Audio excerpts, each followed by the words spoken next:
Hi, I'm Charlotte Donlon. I am a writer, spiritual director, and a host of Art and Faith Unplugged podcast and website. My first book is The Great Belonging: How Loneliness Leads Us to Each Other. And I'm doing a video series of behind the scenes with The Great Belonging: How Loneliness Leads Us to Each Other, where each video provides additional insight and information about each chapter of the book.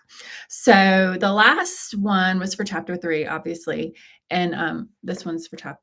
No, wait. The last one was chapter 2. This one's chapter 3. So in the last one about core loneliness, I mentioned how I feel separated from God, and I don't want people to feel like that core loneliness makes me feel like all the way separated from God. That sense of core loneliness um, makes me feel a separation from God that I have now that I won't have later. And I think that some of us feel that more deeply than others. So, um, anyway, I just wanted to clear that up about the core loneliness thing. So, another way that I struggle with loneliness, and I don't think I meant or thought about this when I laid the book out, or maybe I did, but chapter 3 is called Wandering Around the Stacks, and it's about how we can feel lonely because we're different, just feeling a sense of differentness. And so that is another way I really struggle with loneliness, or I experience loneliness. So it's core loneliness, which I wrote about in chapter 2, and this sense of differentness and otherness that I wrote about in chapter 3, called Wandering the Stacks. And I love the first paragraph of this book. I wrote it early on in the process. This actually might have been in one of the sample chapters for the book proposal that I made for this book. And my editor at Broadleaf, who's amazing, Valerie, she helped me kind of tweak the paragraph to make it even better.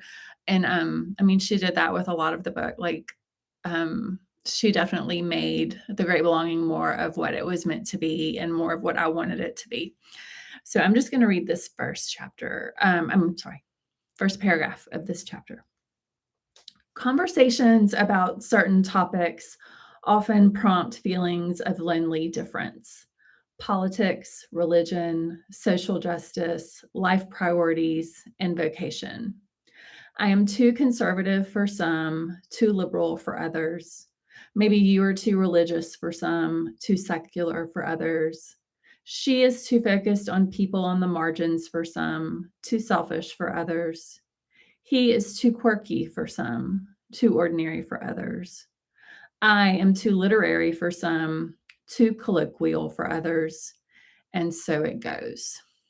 So, just from a writing standpoint, the ways Valerie tweaked that or encouraged me to tweak it was it all used to be first person when I first wrote it. Like the first draft, it was all like, I'm too conservative or too liberal, I'm too religious or too secular, I'm too focused on blah, blah. So it's all me. And the way that we broadened it by using the second person or third person, I think just really probably helps readers feel like they can connect more with the content, which is good for us to do as writers. And, if you're writing a book, I will say one of the best pieces of advice that was given to me early on was from Lil Copan, who was my original editor with Broadleaf. But I think she acquired too many books and I got passed along to Valerie, which is great. I love Valerie. But at a breakfast meeting I had with Lil when I was in town for the Glen in Santa Fe, she told me to make sure I don't start every chapter with myself. And actually to start as many chapters as possible not about me. And this is free advice if you're writing a book like this or even with a memoir. Like, if there's a way for you to start a chapter with a sentence or 2 or 3 that has like nothing to do with you, that's a good thing. And I want to say that at least half of my chapters start with something else. So I'm trying to find, you can buy the book and look at them. Like, We Sing to Belong, a chapter about singing in church, starts with a story about a choral group and a specific piece of music. And then it kind of flows into my experiences of singing at church. So there's some free writing advice.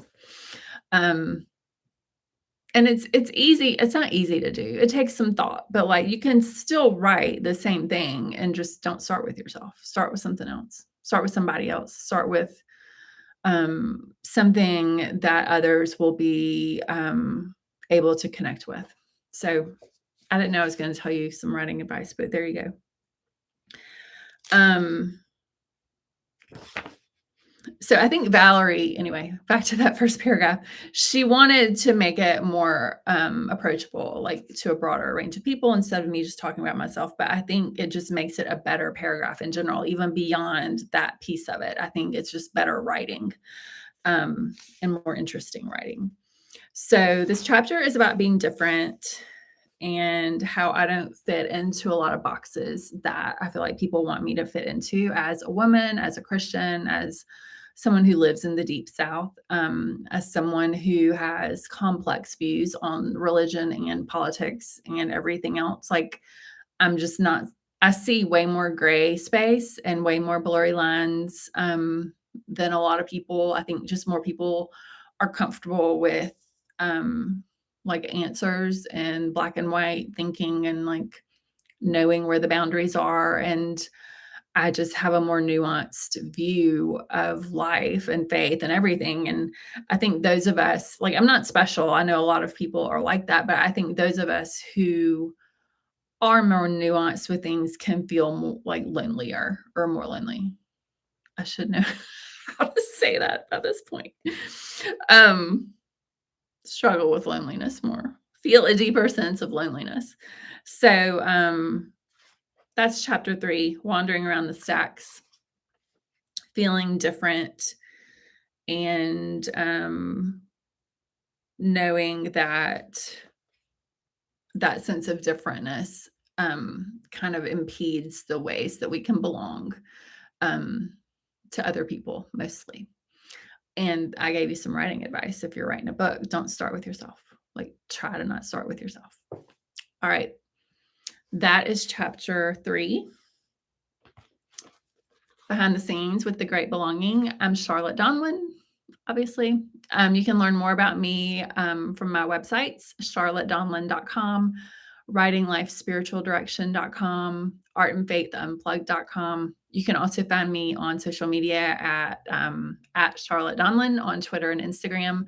But as I will continue saying, the best of what I make and create can be found in my book, on all my websites, and in my podcast episodes. But I enjoy social media, and you can find me there too. Thanks. I'll be back next time with the next chapter 4.